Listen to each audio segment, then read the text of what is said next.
अहिंसा एवं करुणा के अवतार श्रमण भगवान महावीर के पावन पुनीत चरणों में सादर कोटि कोटि वंदन अभिनंदन। आदरणीय मुनिवृंद, उपस्थित धर्म प्रेमी बंधुओं, माताओं एवं बहनों, यूं तो आप प्रतिदिन रूटीन में श्री ठाणांग सूत्र के संबंध में सुन रहे हैं, लेकिन पूर्व घोषित कार्यक्रम के अनुसार आज दो महापुरुषों के महान व्यक्तित्व के विषय में उनके पावन जन्म दिवस के अवसर पर कुछ विचार रखने हैं। सर्वप्रथम श्रमण सूर्य मरुधर केसरी पूज्य प्रवर्तक श्री मिश्रीमल जी महाराज, आज उनकी 130वीं पावन जन्म जयंती पूरे भारतवर्ष में अनेक स्थानों पर साधु साध्वियों के सानिध्य में कोरोना काल की मर्यादाओं के अनुसार उनका गुण कीर्तन किया जा रहा है। दूसरे हैं उनके शिष्य ही मैं कहूँगा, उनके उत्तराधिकारी भी मैं कहूँगा, शेरे राजस्थान वरिष्ठ प्रवर्तक श्रद्धेय श्री रूपचंद्र जी महाराज, उनकी भी पावन जन्म जयंती का दिवस है। हालांकि दोनों दिनों में 2-4-5 दिन का अंतर आता है, लेकिन हमने विचार करा कि एक ही दिन दोनों महापुरुषों का गुणगान हम यहाँ पर करेंगे। सर्वप्रथम में पूज्य प्रवर्तक श्री मिश्रीमल जी महाराज, उनकी पावन जन्म जयंती के विषय में उनके महान व्यक्तित्व के बारे में अपनी कुछ बातें कहूँगा। उनके जीवन परिचय की रेखाओं को मैं कहने का प्रयास करूँगा। श्रद्धेय मिश्रीमल जी महाराज का पावन जन्म विक्रम संवत 1948 में श्रावण शुक्ला 14 के दिन, आज के दिन उनका जन्म हुआ। उनके पिता शेषमल जी मेहता और माता श्रीमती केसर देवी मेहता। जब पूज्य श्री मिश्रीमल जी महाराज 5 वर्ष की लघु वय में थे, छोटी उम्र में थे, तो छोटी 5 साल की उम्र में उनकी माँ का वियोग हो गया, सिर से माँ का साया हट गया। जब उनकी 13 साल की उम्र थी तो उस दौरान अनेक बीमारियों का आक्रमण उनके शरीर के ऊपर हुआ। चेचक हुई, टाइफाइड हुआ, निमोनिया हुआ, बहुत तरह के रोग तकलीफ रही। कभी कभी रोग तकलीफ और संसार की कुछ घटनाएं व्यक्ति को वैराग्य के पथ की ओर उन्मुख कर देती हैं। उनके मन में भी वैराग्य का अंकुर प्रस्फुटित हुआ और संतों का पावन सानिध्य उनको प्राप्त हुआ।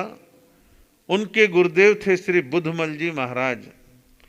बुद्धमल जी महाराज का सानिध्य मिला। उनके पावन पुनीत चरणों में ज्ञान आराधना, संयम पथ का अभ्यास उन्होंने करना प्रारंभ कर दिया और देखते देखते विक्रम संवत 1975 अक्षय तृतीया के दिन सोजत शहर के अंदर गुरु बुद्धमल जी महाराज के पास जैन भागवती दीक्षा उन्होंने अंगीकार कर ली।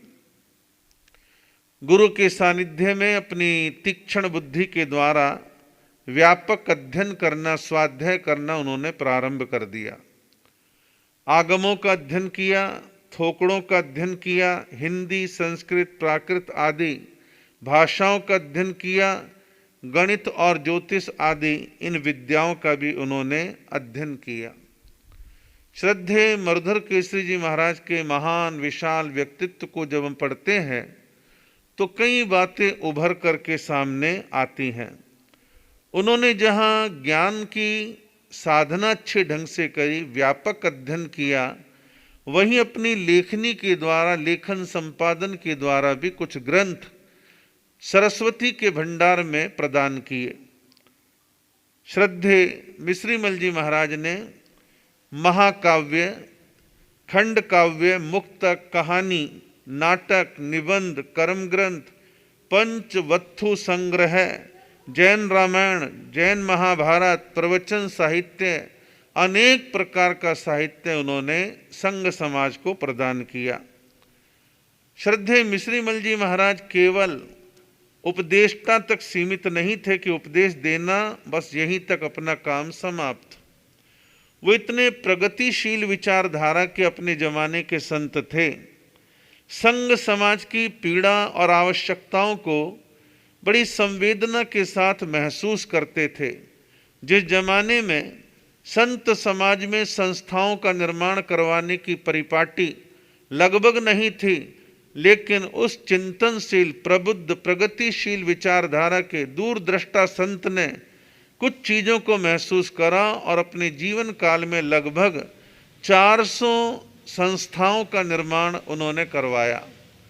400 संस्थाओं का निर्माण करवाया, जिसमें विद्यालय रहे, छात्रावास रहे, पुस्तकालय रहे, जैन स्थानकों का निर्माण रहा, हॉस्पिटल्स का निर्माण रहा और गौशालाओं का निर्माण रहा।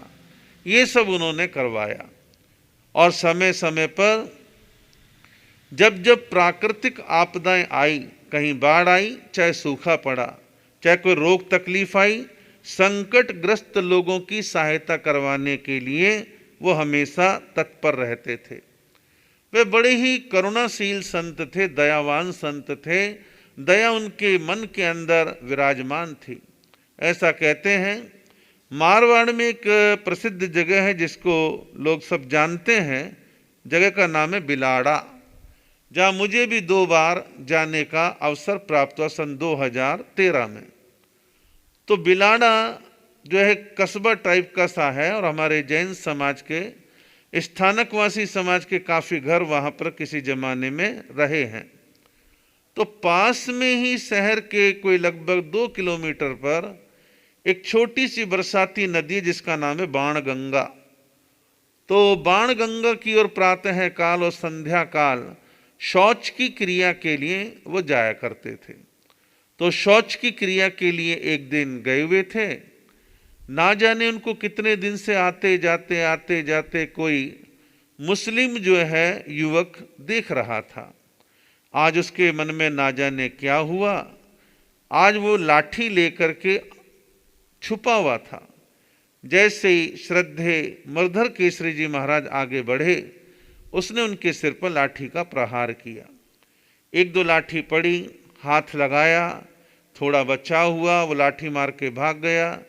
महाराज को थोड़ी सी घुमेर आई, थोड़ी देर बैठे, फिर अपने आप को संभाला, थोड़ा बहुत जो खून निकल रहा था उसको संभाला और धीरे धीरे अपने स्थानक की ओर आ गए।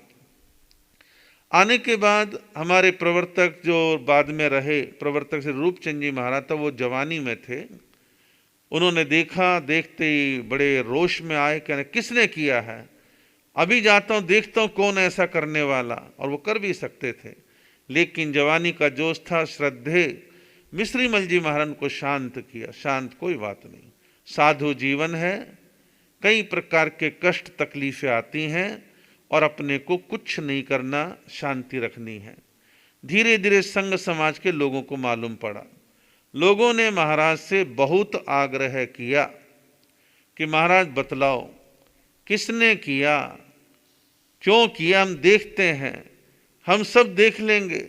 महाराज को मालूम था कि मैंने उस व्यक्ति का नाम, चेहरा, मोहरा बतलाया तो सारे कस्बे में अफरा तफरी हो जाएगी और हिंदू मुस्लिमों का एक विषय बन जाएगा। हम साधु हैं, हमारा धर्म है सहिष्णुता, बर्दाश्त करना, सहन करना, शांति रखना, क्षमा भाव रखना, प्रतिशोध की भावना ना रखना। महाराज बड़े गंभीरता के साथ रहे। जो चोट फेट थी धीरे धीरे ठीक होने लगी। बाद में धीरे धीरे ये तो मालूम पड़ गए किसने किया है, लेकिन जब ये बात मुस्लिम समाज के प्रमुख लोगों को मालूम हुई तो प्रमुख लोगों ने उस मुस्लिम को जिसने वो प्रहार किया था उसको कहा कि देख भाई, तूने बहुत गलत काम किया, इतने महान, इतने अच्छे त्यागी तपस्वी संत पर तूने प्रहार किया, अच्छा नहीं किया, और तेरी सजा केवल एक ही है, तू बिलाड़ा छोड़ करके यहाँ से चला जा, बिलाड़ा छोड़ के चला जाए। किसने फैसला लिया? मुस्लिम समाज के प्रमुख लोगों ने फैसला लिया।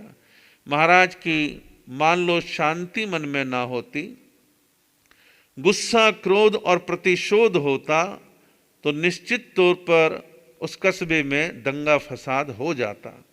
लेकिन संत की सहनशीलता, महानता कि उन्होंने इस प्रकार के उच्च भाव अपने मन में रखे और उसके प्रति कोई प्रतिशोध की भावना नहीं रखी। ऐसी ही एक घटना और आती है। राजस्थान में अजमेर जिले में पुष्कर तीर्थ है। पुष्कर के निकट पास में एक गांव है गनहेड़ा। तो गनेड़ा में जो है अक्सर पशु मेला लगता था, पशु बिकते थे और आसपास में कुछ गांव देहात की कुछ ऐसी मान्यताएं थी कि वो लोग बकरों की बलि चढ़ाया करते थे। तो श्रद्धे मर्धर केसरी जी महाराज को मालूम पड़ा कि गनेड़ा गांव में जो है बकरों की बलि चढ़ती है। महाराज ने उन लोगों से संपर्क किया, उन्हें प्रतिबोध दिया, शिक्षा दी, समझाया, अहिंसा का महत्व बतलाया और परिणाम ये निकला, उन लोगों को प्रतिबोध हुआ और उन्हें प्रतिज्ञा कर ली कि अब आगे से भविष्य में हम कभी भी पशु बलि नहीं देंगे, बकरा बलि नहीं देंगे और पशुओं को निर्भय किया। ऐसा कहते हैं। श्रद्धे पूज्य प्रवर्तक श्री मिश्री मल जी महाराज की पावन प्रेरणा से उनके जीवन काल में 35 स्थानों पर बलि प्रथा बंद हुई। 35 स्थानों पर बलि प्रथा को उन्होंने बंद करवाया। और श्रद्धे मर्धर केसरी जी महाराज की एक आदत थी कि मारवाड़ के गांव देहातों में 8 महीना काफी विचरण करते थे। चातुर्मास भी गांव देहातों में करा करते थे। दक्षिण भारत में रहने वाले उनके भक्तगण जाकर के चातुर्मास काल में उस गांव में अपने मकानों को खोल लिया करते थे और गोचरी, पानी, प्रवचन वगैरह का अच्छा प्रबंध करते थे। तो गांव गांव में विचरण और 36 कौम के साथ उनका संपर्क। तो महाराज श्री जी की प्रेरणा से नशा मुक्ति का काम भी काफी हुआ कि लोगों को नशे की जो लत थी उसको छुड़वाने का काम उन्होंने किया। परम श्रद्धेय मर्धर केसरी जी महाराज को मैं श्रमण संघ का निर्माता कहूं, श्रमण संघ के भव्य महल का नींव का पत्थर कहूं तो अतिशयोक्ति नहीं है।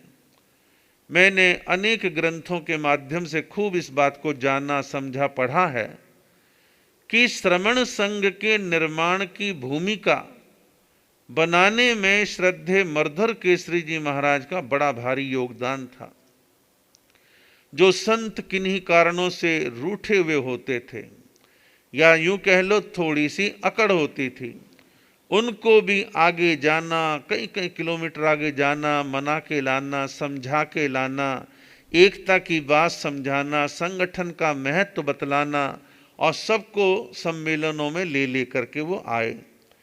तो श्रमण संघ के ऐसे सजग प्रहरी श्रद्धेय मर्धर केसरी मिश्री मल जी महाराज, जिन्होंने घाणे राव सादड़ी, जहां श्रमण संघ का निर्माण, श्रमण संघ की स्थापना हुई, घाणे राव सादड़ी, सोजत, भीनासर, अजमेर सम्मेलन, सांढेराव आदि अनेक अनेक स्थानों पर उन्होंने सम्मेलनों की व्यवस्थाएं जमाई।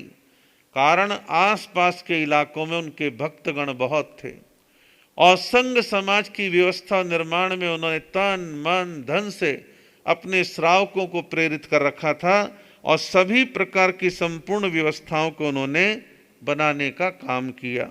श्रमण संघ के संगठन में, संचालन में, सुव्यवस्था में वो सहयोगी बने और उनके अनेक प्रकार के बहुमुखी, प्रतिभामुखी जीवन को देख करके, पढ़ करके हम और आप कह सकते हैं कि उनका जीवन सर्वतोभद्र जीवन था। जहाँ से भी देखो कल्याणमय जीवन था और लोगों के जीवन के लिए बड़े उपकारी थे।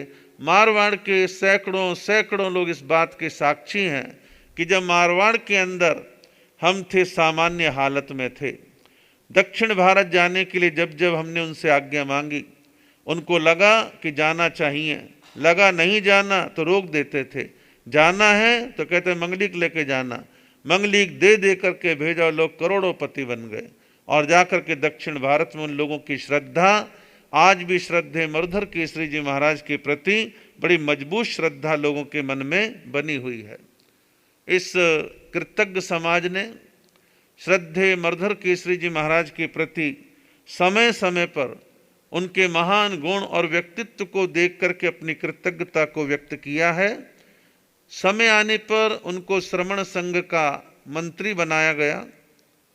आशु कवि वो सहज रूप से थे, तो समय आने पर उनको आशु कवि का सम्मान प्रदान किया। समय आने पर श्रमण संघ के वो प्रवर्तक बने और लोग उनको बड़ी श्रद्धा के साथ श्रमण संघ में उनको भीष्म पितामह कहते थे।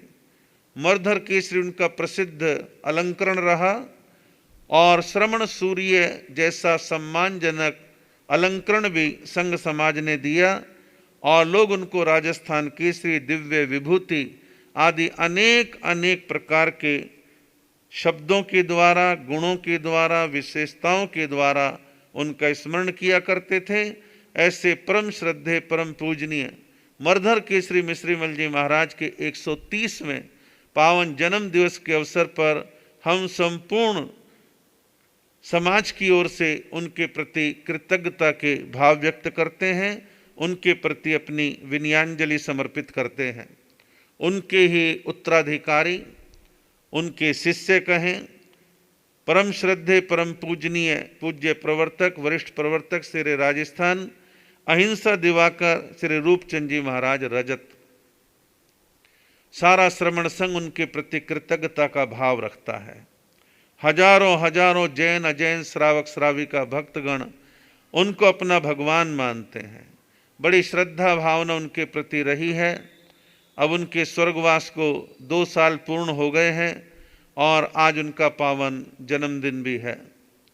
श्रद्धेय प्रवर्तक रूपचंद जी महाराज का जन्म श्रावण शुक्ला दशमी के दिन, आज से 5 दिन पहले विक्रम संवत 1985 में राजस्थान में नाडोल में हुआ और माता मोतीबाई और पिता भेरूपुरी जी गोस्वामी परिवार से जो है हमारे श्रद्धेय रूपचंद जी महाराज थे।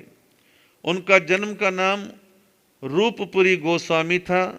दीक्षा उनकी राजस्थान में मारवाड़ के अंदर जोधपुर में हुई और उनकी दीक्षा माघ शुक्ला त्रयोदशी विक्रम संवत 1999 14 वर्ष की अवस्था में उन्होंने जैन भागवती दीक्षा अंगीकार करी और उनके दीक्षा जो गुरु थे वो थे स्वामी श्री मोतीलाल जी महाराज।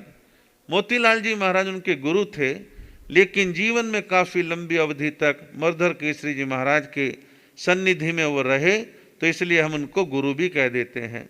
और श्रद्धेय रूपचंद जी महाराज के ज्ञान ध्यान अध्ययन में जिन्हें हम शिक्षा गुरु कह सकते हैं, उनके शिक्षा गुरु थे मर्धर केसरी पूज्य श्री मिश्रीमल जी महाराज।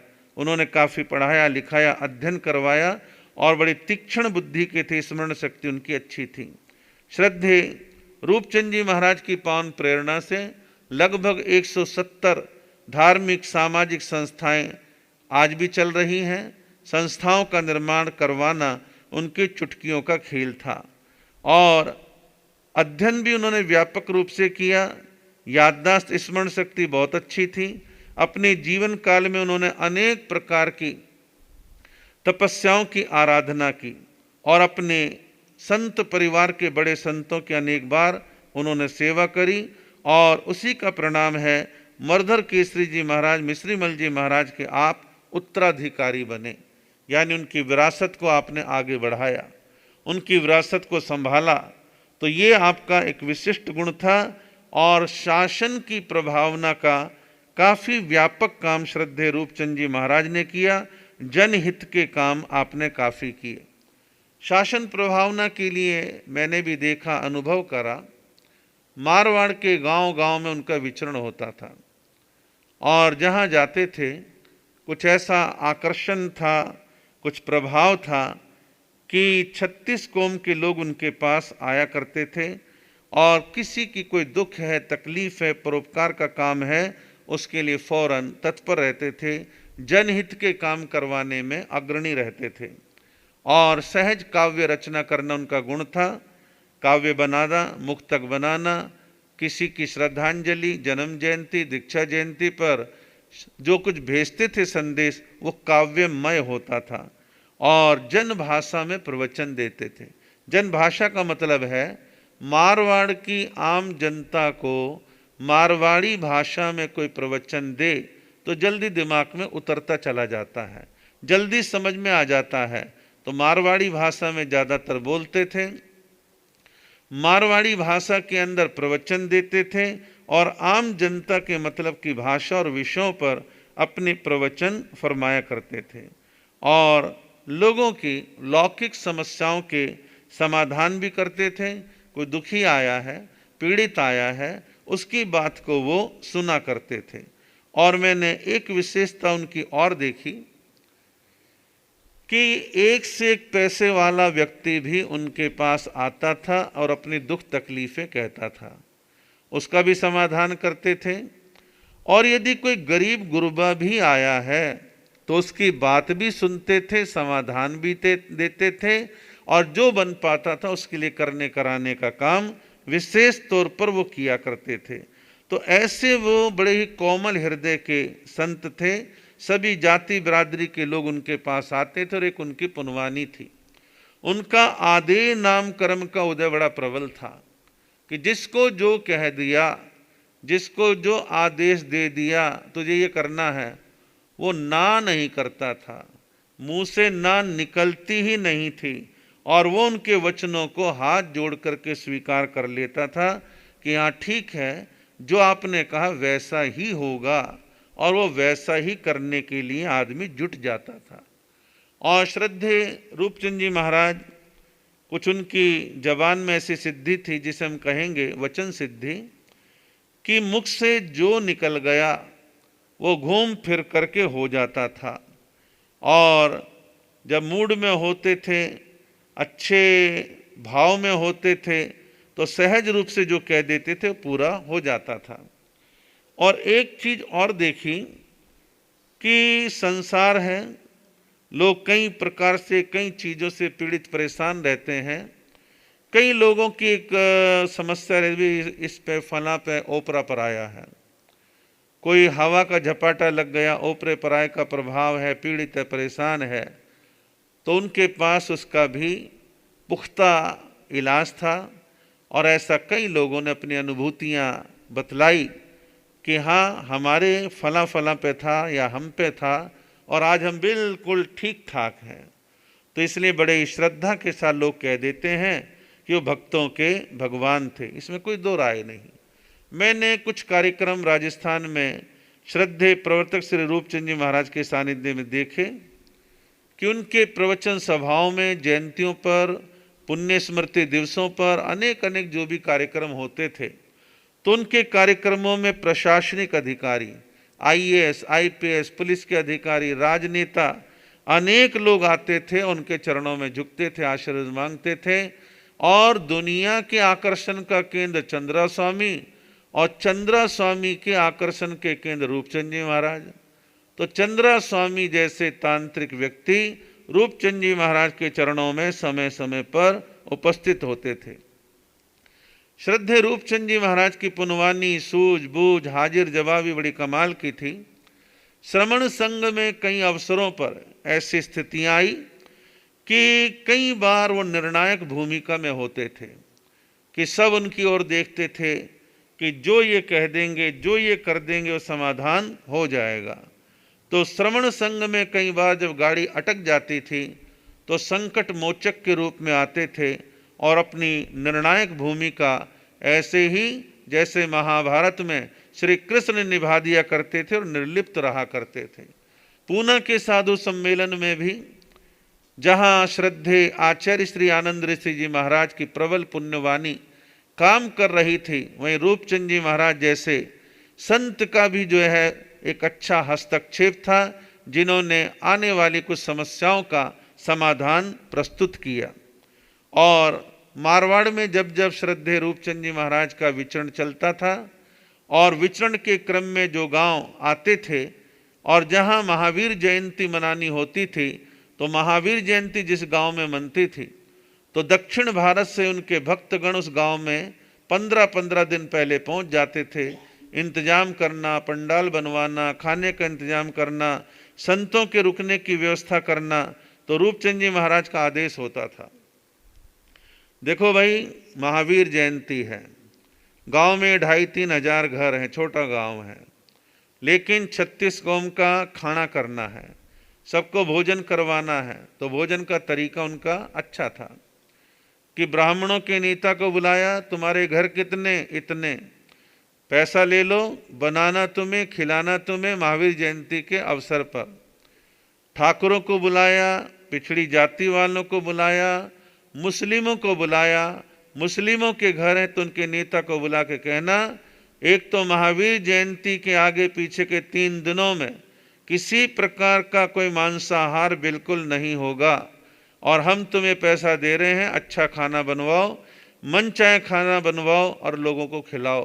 तो इस प्रकार ऐसे विराट सोच वाले संत थे। और लोग बाग गरीब महिलाओं के लिए उनके पास साड़ियों के धांग डाल के चले जाते थे, और जो भी गरीब महिलाएं आती थी, ले जाओ, बांटते रहते थे। ऐसी करुणा उनके मन में थी। तभी वो 36 कौम के पूजनीय संत बने। और उनका जो अलंकरण था शेरे राजस्थान, वास्तव में अलंकरण उनके ऊपर ही फबता था, उनको ये सूट भी करता था। और समय आने पर श्रद्धे आचार्य श्री शिव मुनि जी महाराज ने उनको भी कुछ ही साल पहले अहिंसा दिवाकर का सम्मान प्रदान किया। अहिंसा दिवाकर, ये अलंकरण क्यों दिया? इसका कारण है, श्रद्धे रूपचंद जी महाराज का मन गौ रक्षा पर बड़ा था।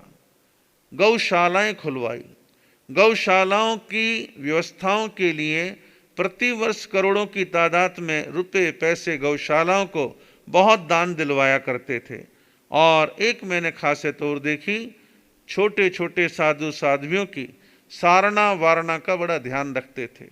उनकी रक्षा सुरक्षा, चातुर्मास, दीक्षाएं, व्यवस्थाएं, कोई समस्या तो नहीं है, कोई दिक्कत तो नहीं है, बड़ा सारणा वारणा का ध्यान रखते थे। और एक शरणागत की रक्षा का बड़ा ध्यान रखते थे कि कोई पीड़ित आ गया है, कोई संप्रदायवाद से पीड़ित आ गया है, साधु है या सती है या गृहस्थी है, उसको भी शरण दिया करते थे कि ठीक है, आपकी संप्रदाय वालों की सोच छोटी थी, आपको उन्होंने निष्कृत कर दिया, बहिष्कृत कर दिया, जो भी किया, लेकिन आप संयम पालना चाहते हो तो मैं आपको देखूंगा, आपकी रक्षा होगी, आप संयम पालिए। ऐसा विराट सोच जो है उनका बना हुआ था। और मारवाड़ या कहीं पर भी विचरण हुआ, जहां जहां पर कट्टरवादियों ने, संप्रदायवादियों ने अपना मुख उठाया, उन सबको उनकी लताड़ और फटकार ऐसी पड़ती थी, वो सब दुम दबा करके वहां से चले जाया करते थे। और एक खासियत मैंने और देखी, लाखों करोड़ों के प्रोजेक्ट संस्थाएं उन्होंने बनाई, लेकिन उनसे मोह नहीं पाला। खास करके पैसे में उनका कोई इन्वॉल्वमेंट नहीं रहा, बस इधर से आया, इधर लग गया, और आगे से ज़्यादा कोई लेना देना उनका नहीं होता था। धन के मामले में निर्लिप्त रहे, कोई आसक्ति नहीं रखी, और बहुत से कई बार ऐसी चीज़ों में उलझ जाते हैं। और उनकी पुनवानी ऐसी थी, एक झटके में 50 लाख, 60 लाख, 70, 80, 1 करोड़ एक झटके में इकट्ठा करवा दिया करते थे। एक बार भारत के राष्ट्रपति डॉक्टर शंकर दयाल शर्मा वो राजस्थान में कार्यक्रम में गए, कोई प्रोजेक्ट के लिए पैसा इकट्ठा होना था।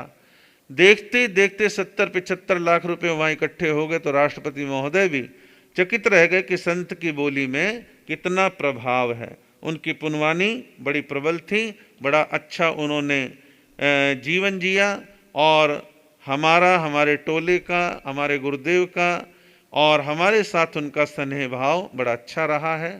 और हमारा उनका प्रथम परिचय जो है 1993 में, जब आचार्य श्री देवेंद्र मुनि जी महाराज का चादर महोत्सव था उदयपुर राजस्थान के अंदर, तब पहली बार दर्शनों का सौभाग्य मिला। 1.25 महीने साथ में रहने का अवसर प्राप्त हुआ। फिर 2001 में आचार्य श्री शिव मुनि जी महाराज के आचार्य पद चादर महोत्सव में दिल्ली ऋषभ विहार के अंदर उनसे मिलना हुआ, और उसके बाद दिल्ली के अंदर अनेक क्षेत्रों में दर्शनों का सौभाग्य अवसर जो है प्राप्त होता रहा। और उसके पश्चात श्रद्धेय प्रवर्तक रूपचंद जी महाराज दिल्ली का चातुर्मास संपन्न करने के बाद यूपी उत्तर प्रदेश की ओर गए। गाजियाबाद, मेरठ, मुजफ्फरनगर, हस्तिनापुर, रुड़की, हरिद्वार, ऋषिकेश होते हुए देहरादून, मंसूरी भी पधारे। देहरादून जहाँ गुरुदेव श्री प्रेम सुख जी महाराज का समाधि स्थल है, प्रेम सुख धाम बना हुआ है, वहाँ पर 1 सप्ताह विराजमान रहे और मरधर केसरी जी महाराज के नाम से जो समिति बनी हुई है, राष्ट्रीय समिति, उसकी राष्ट्रीय कार्यकारिणी की बैठक भी देहरादून के अंदर संपन्न हुई और उस समय देहरादून में उनकी अगवानी, उनकी व्यवस्था, उनकी सेवा के लिए हमारे श्री रमणीक मुनि जी महाराज, उपेंद्र मुनि जी महाराज, राजेश मुनि जी महाराज उनके वहाँ पर सेवा में तल्लीन रहे। फिर 2013 में जब हम दिल्ली से राजस्थान की तरफ गए और जोधपुर हमें जाना था विशेष कार्यक्रम के लिए, तो जाते आते जैतारण में दर्शनों का हमें सौभाग्य मिला और इसी के साथ साथ 2013 के बाद फिर दर्शनों का अवसर प्राप्त नहीं हुआ। इस प्रकार जो है श्रद्धे रूपचंद जी महाराज के साथ हमारा स्नेह, प्रेम, प्यार, श्रद्धा भाव उनके प्रति हमेशा बना रहा है। ऐसे दो महान विभूतियों के आज जन्मदिन के अवसर पर हम संपूर्ण कृतज्ञ समाज की ओर से उनके प्रति अपनी विनयाञ्जलि समर्पित करते हैं, उनका गुण कीर्तन करते हैं, उनके गुणों का स्मरण करते हैं और ऐसे महान संतों के गुणों का स्मरण करने से आपके हमारे कर्मों की निर्जरा होती है और जीवन एक अच्छे पथ पर अग्रसर होता है।